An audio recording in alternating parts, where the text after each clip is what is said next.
ನಮಸ್ಕಾರ, ಆದಾಬ್, ಜೈ ಭೀಮ್. ನಾನು ನಿಮ್ಮ ಭಾಗ್ಯನಾರಾಯಣ ಬೊಗ್ಗವರಪು. ನೀವು ನೋಡ್ತಾ ಇದ್ದೀರಿ ಸುದ್ದಿ ಸರ್ಕಲ್. ಯುದ್ಧ ವಿರಾಮ ಅಂದರೆ ಎರಡೂ ಕಡೆಯವರು ಸಹ ಒಪ್ಪಿಕೊಂಡು ಮಾಡ್ಕೊಳ್ಳೋದನ್ನು ಯುದ್ಧ ವಿರಾಮ ಅಂತಾರೆ. ಒಂದು ಕಡೆ ಮಾತ್ರ ಯುದ್ಧ ವಿರಾಮ ಘೋಷಣೆ ಮಾಡಿದ್ರೆ, ಏಕಪಕ್ಷೀಯವಾಗಿ ಯುದ್ಧ ವಿರಾಮವನ್ನು ಘೋಷಣೆ ಮಾಡಿದ್ರೆ ಅದನ್ನು ಶರಣಾಗತಿ ಅಂತ ಕರೀತಾರೆ. ಆ ಶರಣಾಗತಿಯ ಪರಿಸ್ಥಿತಿ ಅಮೆರಿಕಾಗೆ ಬಂದಿದೆ, ಡೊನಾಲ್ಡ್ ಟ್ರಂಪ್ಗೆ ಬಂದಿದೆ. ಯಾಕೆಂದರೆ ಇರಾನ್ ಜೊತೆಗಿನ ಯುದ್ಧಕ್ಕೆ ಏಕಪಕ್ಷೀಯವಾಗಿ ಒಂದು ಕಡೆಯಿಂದ ಮಾತ್ರ ಡೊನಾಲ್ಡ್ ಟ್ರಂಪ್ ಘೋಷಣೆ ಮಾಡ್ಕೊಂಡಿದ್ದಾರೆ. ನಾವು 5 ದಿನಗಳವರೆಗೆ ಮುಖ್ಯವಾದಂಥ ಎಲ್ಲ ಕಾರ್ಯಾಚರಣೆಗಳನ್ನು ಸಹ, ಎಲ್ಲ ಸ್ಟ್ರೈಕುಗಳನ್ನು ಸಹ ನಿಲ್ಲಿಸ್ತಾ ಇದ್ದೀವಿ. ಅದಕ್ಕೊಂದು ಕಥೆಯನ್ನು ಕಟ್ಟುತ್ತಿದ್ದಾರೆ. ಸೊ ಆ ಕತೆ ಏನು?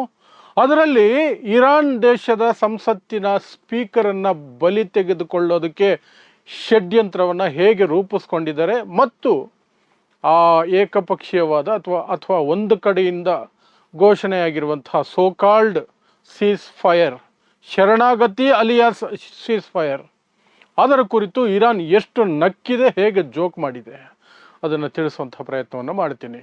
ಸೊ ಮೊದಲಿಗೆ ನಿಮಗೆಲ್ಲ ಗೊತ್ತಿದೆ, ಫೆಬ್ರವರಿ 28, 2026 ಮಾತುಕತೆಗಳ ನಡುವೆ ದ್ರೋಹ ಬಗೆದು ಮೋಸದಿಂದ ಅಮೆರಿಕ ಮತ್ತು ಇಸ್ರೇಲ್ ಇರಾನ್ ಮೇಲೆ ದಾಳಿ ನಡೆಸಿದ್ವು. ಮೊದಲ ದಾಳಿಯಲ್ಲೇ ಮೊದಲ ದಿನವೇ ಇರಾನ್ನ ಸರ್ವೋಚ್ಚ ನಾಯಕ ಆಯತುಲ್ಲಾ ಅಲಿ ಖಾಮಿನಿ ಅವರನ್ನು ಹತ್ಯೆ ಮಾಡಿದ್ರು. ಆ ನಂತರ ಇವರ ಉದ್ದೇಶ ಇದ್ದಿದ್ದು ಅಥವಾ ಗುರಿ ಇದ್ದಿದ್ದು 2-3 ದಿನಗಳಲ್ಲಿ ಇರಾನ್ ಕುಸಿದು ಹೋಗುತ್ತೆ, ಇಡೀ ಇರಾನ್ ಶರಣಾಗಿ ಹೋಗುತ್ತೆ, ಯುದ್ಧ ಮುಗಿದೋಗುತ್ತೆ, ನಾವು ಜಯಶಾಲಿಗಳಾಗ್ತೀವಿ, ಕುಣಿದಾಡಬಹುದು ಅಂತ. ಆದರೆ 25ನೇ ದಿನ ಇವತ್ತು ಇಲ್ಲಿಯವರೆಗೆ ಇರಾನ್ ಒಂದು ಹೆಜ್ಜೆ ಹಿಂದಕ್ಕೆ ಹೋಗಿಲ್ಲ, ನಿರಂತರವಾಗಿ ದಾಳಿಯನ್ನು ನಡೆಸ್ತಾನೆ ಇದೆ. ತನಗೆ ಆಗ್ತಿರುವಂತಹ ಅಪಾರ ಹಾನಿಯ ನಡುವೆ ಸಹ ಅದು ಸೋಲೋದು ಬಿಡಿ, ಸೀಸ್ ಫೈರ್ಗೂ ಸಹ ಒಪ್ಕೊಂಡಿಲ್ಲ. ಆದರೆ ಇವರೇ ಒಂದು ಸೀಸ್ ಫೈರನ್ನು ಘೋಷಣೆ ಮಾಡ್ಕೊಳ್ತಿದ್ದಾರೆ. ಸೊ ಇದು ನಿಮ್ಮ ಗಮನಕ್ಕೆ ಅಷ್ಟೇನೆ. ಸೊ ಹಾಗಾದರೆ ನಿನ್ನೆ ಈ ಡೊನಾಲ್ಡ್ ಟ್ರಂಪ್ ನಗೆಪಾಟಲಿಗೆ ಆಗಿದ್ದು ಯಾವ ವಿಚಾರಕ್ಕೆ ಅಂದರೆ ಸೀಸ್ ಫೈರ್ ಅಂತ ನಾನು ಹೇಳಿದೆ. So Donald Trump seize fire ವಿಚಾರದಲ್ಲಿ ಹಾಕಿರುವಂತಹ ಪೋಸ್ಟ್ ಏನು ಅನ್ನೋದನ್ನು ಹೇಳ್ತೀನಿ. ಆ ನಂತರ ಅದಕ್ಕೆ ಇರಾನ್ನ ಪ್ರತಿಕ್ರಿಯೆ ಏನಾಗಿದೆ ಮತ್ತು ಇರಾನ್ನ ಸ್ಪೀಕರನ್ನು ಹೇಗೆ ಇದರಲ್ಲಿ ಅದು ಅವರದೇ ಜನರಿಂದ, ಇರಾನ್ನ ಜನರಿಂದಲೇ ಕೊಲೆ ಮಾಡಿಸಬೇಕು ಅನ್ನುವಂತಹ ದುರುದ್ದೇಶ ಇರುವ ಎಲ್ಲ ಸಾಧ್ಯತೆಗಳು ಹೇಗಿದೆ ಅನ್ನೋದನ್ನು ಹೇಳುವಂತಹ ಪ್ರಯತ್ನವನ್ನು ಮಾಡ್ತೀನಿ. ಸೊ ಮೊದಲಿಗೆ ಡೊನಾಲ್ಡ್ ಟ್ರಂಪ್ ಏನು ಬರ್ಕೊಂಡಿರೋದು ತಮ್ಮ ಸೋಷಿಯಲ್ ಮೀಡಿಯಾ ಅಕೌಂಟಲ್ಲಿ ಅಂತ ನೋಡೋದಾದರೆ, I am pleased to report that the United States of America and the country of Iran have had over the last 2 days very good and productive conversations regarding a complete and total resolution to our hostilities in the Middle East. ಕಳೆದ 2 ದಿನಗಳಿಂದ America ಮತ್ತು Iran ನಡುವೆ ತುಂಬ productive ಆದಂತಹ, ಉಪಯುಕ್ತವಾದಂತಹ ಅಥವಾ ಒಳ್ಳೆ results ಬರುವಂತಹ ಮಾತುಕತೆಗಳು ನಡೆದಿದ್ದಾವೆ.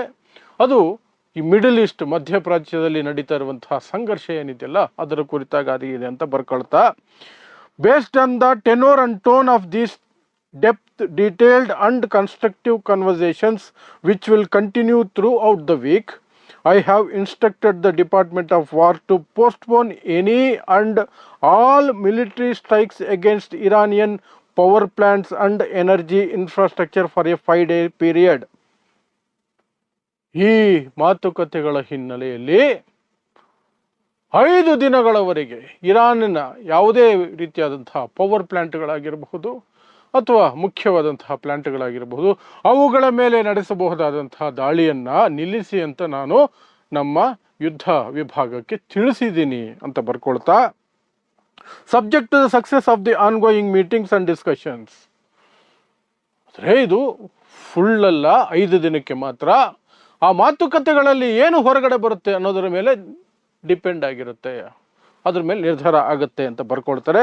Thank you for your attention to this matter, president Donald J Trump ಅಂತ ಪೋಸ್ಟ್ ಹಾಕೊಂಡಿದ್ದಾರೆ. ಇವರೇ ಯುದ್ಧ ವಿರಾಮವನ್ನು ಘೋಷಣೆ ಮಾಡ್ಕೊಂಡಂಗೆ ಆಯ್ತಿದ್ದು. ಇದರ ಅರ್ಥ ಏನು?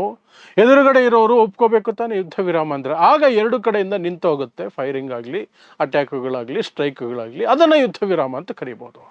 ಆದರೆ ಇದಕ್ಕೆ ಪ್ರತಿಕ್ರಿಯಿಸಿರುವಂತಹ ಇರಾನ್ ಆ ರೀತಿಯ ಮಾತುಕತೆಗಳೇ ನಡೆದಿಲ್ಲ. ಯಾರು ಹೇಳಿದ್ದು ಆ ರೀತಿ ಮಾತುಕತೆ ನಡೆದಿದೆ ಅಂತ? ಆ ರೀತಿ ಮಾತುಕತೆನೇ ನಡೆದಿಲ್ಲ, ಅದು ಸುಳ್ಳು. ಯಾರ ಜೊತೆ ಮಾತುಕತೆ ನಡೆಸಿದ್ರಿ ಅಂತ ಕೇಳಿದಾಗ ಅದೇ ಅಮೇರಿಕ ಒಂದು ಹೆಸರನ್ನು ಹೇಳ್ತಾ ಇದೆ, ಇಂಥವ್ರ ಜೊತೆಯಲ್ಲಿ ನಾವು ಮಾತಾಡಿದ್ದೀವಿ ಅಂತ. ಆ ವ್ಯಕ್ತಿ ಸಾಮಾನ್ಯ ವ್ಯಕ್ತಿ ಅಲ್ಲ, ಬಹಳ ಪವರ್ಫುಲ್ ಇರಾನಿಯನ್ ಲೀಡರ್, ಇರಾನ್ನ ಸಂಸತ್ತಿನ ಸ್ಪೀಕರ್, ಬಹಳ ಪವರ್ಫುಲ್ ಸ್ಪೀಕರ್. ಅಲ್ಲಿ ಪ್ರೆಸಿಡೆಂಟ್ ಆದಮೇಲೆ ನೆಕ್ಸ್ಟ್ ಲೆವೆಲ್ಗೆ ಬರ್ತಾರೆ ಅವರು. ಅವರ ಹೆಸರು ಮೊಹಮ್ಮದ್ ಬಘೇರ್ ಗೋಲಿಬಾಫ್ ಅನ್ನುವಂಥದ್ದು ಅವರ ಹೆಸರು. ಅವರ ಜೊತೆಯಲ್ಲಿ ಡೊನಾಲ್ಡ್ ಟ್ರಂಪ್ ಕಳಿಸಿರುವಂತಹ ದೂತರಂತೆ ಇಬ್ಬರು, ಸ್ಟೀವ್ ವಿಟ್ಕಾಫ್ ಅನ್ನುವಂತಹ ಒಬ್ಬ ವ್ಯಕ್ತಿ, ಜೆರೆಡ್ ಕುಶ್ನರ್ ಅನ್ನುವಂತಹ ಇನ್ನೊಂದು ವ್ಯಕ್ತಿ.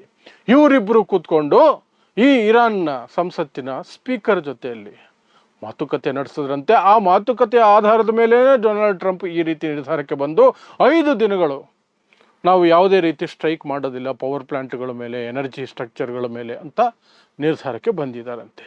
ಈಗ ಈ ವ್ಯಕ್ತಿಯನ್ನು, ಈ ಸ್ಪೀಕರನ್ನು ಕೇಳಿದ್ರೆ, ಯಾರು ಗಾಲಿಬಾಫ್ ಅನ್ನುವಂತಹ ಸ್ಪೀಕರ್, ಮೊಹಮ್ಮದ್ ಬಾಫ್ ಅನ್ನುವಂತಹ ಸ್ಪೀಕರ್ ನಿಮ್ಮ ಹೆಸರು ಹೇಳ್ತಿದಾರಲ್ಲ ಅಂದರೆ, ನಾನೆಲ್ಲಿ ಮಾತುಕತೆಗೆ ಹೋಗಿದ್ದೆ, ನನ್ನ ಜೊತೆ ಯಾರು ಮಾತಾಡಿದ್ದಾರೆ, ಇದು ಸುಳ್ಳು, ಹೊಸಿ ಸುಳ್ಳು ಅಂತ ಅವರು ಹೇಳ್ತಿದ್ದಾರೆ. ವಿಶ್ಲೇಷಕರು ಹೇಳ್ತಿರುವಂಥದ್ದು, ಇದು ಇರಾನ್ನ ಸ್ಪೀಕರನ್ನು ಇರಾನ್ ಜನತೆಯ ಕೈಯಲ್ಲೇ ಕೊಲ್ಲಿಸೋದಕ್ಕೆ, ಹತ್ಯೆ ಮಾಡಿಸೋದಕ್ಕೆ ಸಂಚು ಮಾಡಿರುವುದು. ಇದು ಇಸ್ರೇಲ್ನ ಹಳೇ ಒಂದು ಟ್ರಿಕ್ಕು. ಈ ರೀತಿಯಾಗಿ ಅವರದೇ ದೇಶದ ಜನರಿಂದ, ಅವರದೇ ದೇಶದ ನಾಯಕರನ್ನು ಕೊಲ್ಲಿಸ್ತಾರೆ ಇವರು. ಈ ಸ್ಪೀಕರನ್ನು ಕೊಲ್ಲಿಸಬೇಕು ಅವರದೇ ಜನರ ಕೈಯಲ್ಲಿ ಅನ್ನೋದಕ್ಕೆ ಈ ರೀತಿ ಒಂದು ಸುಳ್ಳನ್ನು ಹಬ್ಬಿದ್ದಾರೆ. ಜನಕ್ಕೆ ಏನು ಅನಿಸ್ಬೇಕು ಅಂದರೆ, ಇರಾನ್ನ ಆರ್ಮಿಗೂ ಗೊತ್ತಿಲ್ಲದೆ, IRGCಗೂ ಗೊತ್ತಿಲ್ಲದೆ, ಟಾಪ್ ಲೀಡರ್ಶಿಪ್ಗೂ ಗೊತ್ತಿಲ್ಲದೆ ಸ್ಪೀಕರ್ ಹೋಗಿ ಅಮೆರಿಕ ಜೊತೆ ಕದ್ದು ಮುಚ್ಚಿ ಮಾತುಕತೆ ನಡೆಸ್ತಿದ್ದಾರೆ ಅಂತ ಇರಾನಿನ ಜನತೆಗೆ ಅನ್ನಿಸ್ಬೇಕು. ಆ ಜನ ಸಿಟ್ಟು ಮಾಡಿಕೊಂಡು ಸ್ಪೀಕರನ್ನು ಕೊಂದು ಬಿಡಬೇಕು, ಅಥವಾ ಟಾಪ್ ಏನು ಲೀಡರ್ಶಿಪ್ ಇದೆ ಅದಾದರೂ ಕೊಂದು ಬಿಡಬೇಕು. ಆ ರೀತಿಯಾದಂತಹ ಷಡ್ಯಂತ್ರದ ಭಾಗವಾಗಿ ಇದನ್ನು ಮಾಡ್ತಿದ್ದಾರೆ ಅಂತ ವಿಶ್ಲೇಷಕರು ಹೇಳ್ತಿದ್ದಾರೆ. ನಿಜಾನೂ ಇರಬಹುದು, ಯಾಕೆಂದ್ರೆ ಆ ವ್ಯಕ್ತಿನೇ ಹೇಳ್ತಿದ್ದಾರೆ, ನಾನು ಯಾವತ್ತೂ ಹೋಗಿದ್ದೀನಿ ಇವ್ರ ಹತ್ರ ಮಾತುಕತೆಗೆ, ನನ್ನ ಹೆಸರು ಯಾಕೆ ತಗೊಳ್ತಿದ್ದಾರೆ ಅಂತ ಕೇಳ್ತಿದ್ದಾರೆ. ಸೊ ಇದೆಲ್ಲ ಆಗಿದ್ದು ಏನಕ್ಕೆ ಅನ್ನೋದು ನಿಮಗೆ ಗೊತ್ತಿದೆ. ಯುದ್ಧ ನಡೀತಾ ಇರುವಂಥದ್ದು. ಇದರ ನಡುವೆ ಹೊರ್ಮುಸ್ ಜಲಸಂಧಿ ಇದೆಯಲ್ಲ, ಸ್ಟ್ರೈಟ್, ಅದನ್ನು ಸಂಚಾರ ಮುಕ್ತ ಮಾಡಬೇಕು, ಯಾವುದೇ ನಿರ್ಬಂಧ ಇಲ್ಲದೆ ಮುಕ್ತ ಮಾಡಬೇಕು ಅನ್ನುವಂಥದ್ದು. ಇರಾನ್ ಹೇಳ್ತಿರೋದು, ನಾವು ಅದನ್ನು ಮುಚ್ಚೇ ಇಲ್ಲ, ನಿಮಗೊಂದಷ್ಟು ಟೋಲ್ ಹಾಕ್ತಿದ್ದೀವಿ, ಟೋಲ್ ಕಟ್ಬಿಟ್ಟು ಯಾರು ಬೇಕಾದ್ರೂ ಓಡಾಡಿ, ಆದರೆ ಅಮೇರಿಕ ಮತ್ತು ಅವರ ಮಿತ್ರ ಪಕ್ಷಗಳಿಗೆ ಟೋಲ್ ಕಟ್ಟಿದ್ರೂ ನಾವು ಬಿಡಲ್ಲ, ಅವ್ರನ್ನ ಬಿಡಲ್ಲ, ಬೇರೆ ಯಾರು ಬೇಕಾದರೂ ಅದನ್ನು ಬಳಸ್ಕೊಳ್ಳಬಹುದು, ಅದೇನು ಸಮಸ್ಯೆ ಇಲ್ಲ, ನಾವು ಯಾವತ್ತೂ ಅದನ್ನು ಕಂಪ್ಲೀಟಾಗಿ ಮುಚ್ಚೇ ಇಲ್ಲ ಅಂತ ಅವ್ರು ಹೇಳ್ತಿದ್ದಾರೆ. ಬಟ್ ಡೊನಾಲ್ಡ್ ಟ್ರಂಪ್ ಹೇಳೋದು ಅದನ್ನು ಮುಚ್ಚಿಬಿಟ್ಟಿದ್ದಾರೆ, ನೋಡಿ ಎಲ್ಲ ಹಡಗುಗಳು ಸಹ ಕ್ಯೂ ನಿಂತ್ಕೊಂಡ್ಬಿಟ್ಟಿದ್ದಾವೆ, ಯಾವುದು ಮೂವ್ ಆಗ್ತಿಲ್ಲ ಅಂತ. ಇರಾನ್ ಹೇಳ್ತಿರೋದು ಮೂವ್ ಆಗದೆ ಇರೋದಕ್ಕೆ ಕಾರಣ ಅವರಿಗೆ ಕೆಲವು ಹಡಗುಗಳಿಗೆ ಭಯ ಇದೆ, ಕೆಲವು ಹಡಗುಗಳಿಗೆ ಇನ್ಸೂರೆನ್ಸ್ ಕಂಪನಿಗಳು ಇನ್ಸೂರೆನ್ಸ್ ಕೊಡ್ತಾ ಇಲ್ಲ, ಯುದ್ಧದ ಸಂದರ್ಭದಲ್ಲಿ ನಾವು ಇನ್ಸೂರೆನ್ಸ್ ಕೊಡಲ್ಲ ಅಂತ. ಸೊ ಇನ್ಸೂರೆನ್ಸ್ ಇಲ್ಲದೆ ಆ ಹಡಗುಗಳು ಆ ರೂಟಲ್ಲಿ ಬಂದು ಏನಾದರೂ ಆಗ್ಬಿಟ್ರೆ ಕಂಪ್ಲೀಟ್ ಸರ್ವನಾಶ ಆಗ್ಬಿಡ್ತೀವಿ, ಪೂರ್ತಿ ಲಾಸ್ ಆಗುತ್ತೆ ಅನ್ನೋ ಭಯಕ್ಕೆ ಅವರೇ ಬರ್ತಿಲ್ಲ. $2 ಮಿಲಿಯನ್ ಕೊಟ್ಟರೆ ನಾವು ಪ್ಯಾಸೇಜ್ ಕೊಡ್ತೀವಿ. ಆ $2 ಮಿಲಿಯನ್ ಕೂಡ ಈಗ ಕೇಳ್ತಿರೋದು, ನಾವು ಹಿಂದೆ ಕೇಳಿರಲಿಲ್ಲ. ಈಗ ಏನಕ್ಕೆ ಕೇಳ್ತಿದ್ದೀವಿ ಅಂದರೆ, ನೀವು ಯುದ್ಧ ಮಾಡಿ ನಮ್ಮ ಮೇಲೆ, ನಮಗೆ ಸಾಕಷ್ಟು ಅಪಾರ ಪ್ರಮಾಣದಲ್ಲಿ ನಷ್ಟ ಮಾಡಿದ್ದೀರಿ, ಆ ನಷ್ಟಕ್ಕೆ ನಮಗೆ ಒಂದಷ್ಟು ದುಡ್ಡು ಬೇಕು, ಹಾಗಾಗಿ ನಾವು ಕೇಳ್ತಾ ಇದ್ದೀವಿ. $2 ಮಿಲಿಯನ್ ಕೊಟ್ಟು ನಿಮ್ಮ ಹಡಗನ್ನು ನೀವು ತಗೊಂಡು ಹೋಗಿ, ಟೋಲ್ ಹಾಕ್ತಾ ಇದ್ದೀವಿ ಅಷ್ಟೇ ನಾವು ಅಂತ ಇರಾನ್ ಹೇಳ್ತಿರುವಂಥದ್ದು.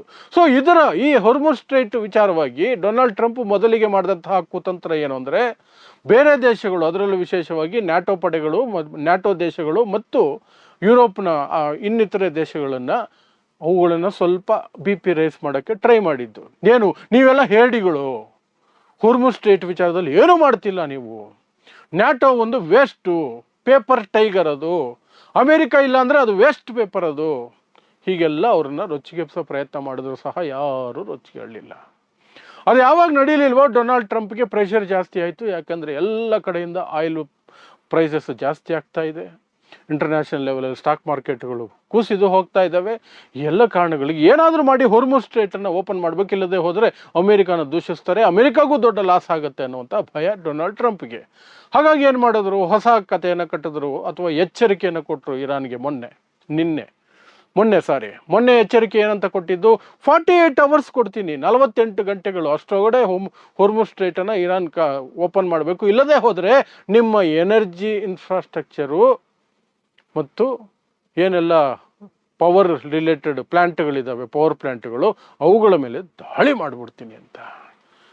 ಅದಾದ 24 ಗಂಟೆಯಲ್ಲಿ ಈ ಕತೆ ಶುರು ಮಾಡ್ಕೊಂಡ್ರು. ಮಾತುಕತೆ ನಡೀತಾ ಇದೆ, ಹಾಗಾಗಿ ಆ ದಾಳಿಯನ್ನು 5 ದಿನಗಳವರೆಗೆ ಮುಂದೂಡಿದ್ದೀವಿ. 5 ದಿನಗಳು. ಯಾಕೆ ಅಂದರೆ ಅದರ ನಡುವೆ ಈ ಮುಂದೂಡುವಿಕೆ ಮತ್ತು ಡೊನಾಲ್ಡ್ ಟ್ರಂಪ್ ಬೆದರಿಕೆ ಇದರ ನಡುವೆ ಇರಾನ್ನ ಸ್ಟೇಟ್ಮೆಂಟ್ ಒಂದು ಬಂದಿತ್ತು. ನೀವು ಏನೇ ಮಾಡಿದ್ರು ನಾವು ಓಪನ್ ಮಾಡೋ ಚಾನ್ಸೇ ಇಲ್ಲ, ಓಪನ್ ಮಾಡಲ್ಲ. ಇನ್ನೂ ಜಾಸ್ತಿ ಮಾತಾಡಿದ್ರೆ ಯಾರಿಗೂ ಬಿಡಲ್ಲ. ಇವಾಗಾದರೂ ಟೋಲು ನಮ್ಮ ಶತ್ರು ಅಲ್ಲದ ದೇಶದವ್ರನ್ನೆಲ್ಲ ಬಿಡ್ತಾ ಇದ್ದೀವಿ. ನೀವು ತುಂಬ ಓವರ್ ಆಗಿ ಮಾಡಿದ್ರೆ ನಾವು ಅದನ್ನು ಬಿಡೋದಿಲ್ಲ, ನಮ್ಮ ಪವರ್ ಪ್ಲಾಂಟ್ಗಳನ್ನು ಅಟ್ಯಾಕ್ ಮಾಡಿದ್ರೆ ಅದನ್ನು ಬಿಡೋದಿಲ್ಲ ಅಂತ ಒಂದು ಕಡೆ ಹೇಳಿದ್ರು. ಇನ್ನೊಂದು ಕಡೆ ನೀವು ಪವರ್ ಪ್ಲಾಂಟ್ಗಳನ್ನು ಅಟ್ಯಾಕ್ ಮಾಡಿದ್ರೆ ನಾವು ಮಾಡ್ತೀವಿ. ಸೌದಿ ಅರೇಬಿಯಾದಲ್ಲಿರುವಂತಹ, UAEಯಲ್ಲಿರುವಂತಹ, ಕತಾರಲ್ಲಿರುವಂತಹ, ಕುವೈತಲ್ಲಿರುವಂತಹ ಅರಬ್ ರಾಷ್ಟ್ರಗಳಲ್ಲಿ ಯಾವ ದೇಶಗಳಿದಾವೋ ಅಲ್ಲೆಲ್ಲ ಪವರ್ ಪ್ಲಾಂಟ್ಗಳೇನಿದಾವೋ ಅವುಗಳನ್ನ ನಾನು ಅಟ್ಯಾಕ್ ಮಾಡ್ತೀನಿ ಅಂತ ಇರಾನ್ ಎಚ್ಚರಿಕೆ ಕೊಟ್ಟ ತಕ್ಷಣವೇ ಬೆಚ್ಚಿ ಬಿದ್ದೋಯ್ತು ಅಮೆರಿಕ. ಡೊನಾಲ್ಡ್ ಟ್ರಂಪ್ಗೆ ತೊಡೆ ನಡುಗಕ್ಕೆ ಶುರುವಾಯಿತು. ಏನಾದರೂ ಮಾಡಿ 48 ಅವರ್ಸ್ ಒಳಗಡೆ, 48 ಅವರ್ಸ್ ಆಗ್ಬಿಟ್ರೆ ಎಲ್ಲರೂ ಕೇಳ್ತಾರಲ್ಲ, 48 ಅವರ್ಸಲ್ಲಿ ಆಗಿಲ್ಲ ಅಂದರೆ ನೀವು ಸ್ಟ್ರೈಕ್ ಮಾಡ್ತೀನಿ ಅಂತ ಹೇಳಿದ್ರಲ್ಲ, ಎಲ್ಲಿ ಮಾಡಲೇ ಇಲ್ಲ ಅಂತ ಡೊನಾಲ್ಡ್ ಟ್ರಂಪನ್ನು ಕೇಳ್ಬಿಡ್ತಾರಲ್ಲ. ಅದಕ್ಕೆ ಹೊಸ ಕತೆ ಡೊನಾಲ್ಡ್ ಟ್ರಂಪ್ದು. ಮಾತುಕತೆ ನಡೀತಾ ಇದೆ, 5 ದಿನ ಮುಂದೂಡಿದ್ದೀವಿ. ಸೊ ಹಾಗೂ ಹೀಗೆ ಇವರೇ ಸೀಸ್ಫೈರನ್ನು ಘೋಷಣೆ ಮಾಡಿದ್ದಾರೆ. ಸೊ ಇದು ಅಮೆರಿಕದ ಸದ್ಯದ ಪರಿಸ್ಥಿತಿ. ಆಲ್ಮೋಸ್ಟ್ ಇರಾನ್ ಮುಂದೆ ಮಂಡಿ ಉರ್ಬಿಟ್ಟಿದೆ. ಕಾಲು ಹಿಡ್ಕೊಂಡು ಬೇಡ್ಕೊಳ್ಳೋದೊಂದು ಬಾಕಿ, ಸೀಸ್ಫೈರ್ ಮಾಡ್ಕೊಳ್ಳೋಣ ಅಂತ ಕಾಲು ಹಿಡ್ಕೊಂಡು ಬೇಡ್ಕೊಳ್ಳೋದೊಂದು ಬಾಕಿ. ಆ ಮಟ್ಟಕ್ಕೆ ಬಂದ್ಬಿಟ್ಟಿದೆ. ಯಾಕಂದರೆ ಕಂಪ್ಲೀಟಾಗಿ ಇರಾನ್ ಆವರಿಸ್ಬಿಟ್ಟಿದೆ ಎಲ್ಲ ಕಡೆಯಲ್ಲೂ. ಯಾರೂ ನಿರೀಕ್ಷೆ ಮಾಡಿರಲಿಲ್ಲ. ಏನಾಗ್ತಿದೆ, ಹೇಗೆ, ಇರಾನ್ ಪವರ್ ಏನು, ಅಮೆರಿಕ ಏನೇನು ನಷ್ಟ ಅನುಭವಿಸಿದೆ. ಈ ಹಿಂದೆ ನಾನು ಪ್ರತಿದಿನ 2-3 ವಿಡಿಯೋಗಳನ್ನು ಮಾಡ್ತಾನೆ ಬಂದಿದ್ದೀನಿ. ಆ ವಿಡಿಯೋಗಳನ್ನು ನೋಡಿದ್ರೆ ಒಂದೊಂದಾಗಿ ನಿಮಗೆ ವಿಚಾರಗಳು ಅದರಲ್ಲಿ ಸ್ಪಷ್ಟವಾಗಿ ಗೊತ್ತಾಗ್ತಾ ಹೋಗುತ್ತೆ ಅಷ್ಟೇ. ಸೊ ಇಂತಹದ್ದೇ ವಿಶೇಷ ಸುದ್ದಿಗಳಿಗಾಗಿ ನೋಡ್ತಾ ಇರಿ ಸುದ್ದಿ ಸರ್ಕಲ್. ನಾನು ನಿಮ್ಮ ಭಾಗ್ಯನಾರಾಯಣ ಬೊಗವರಪು.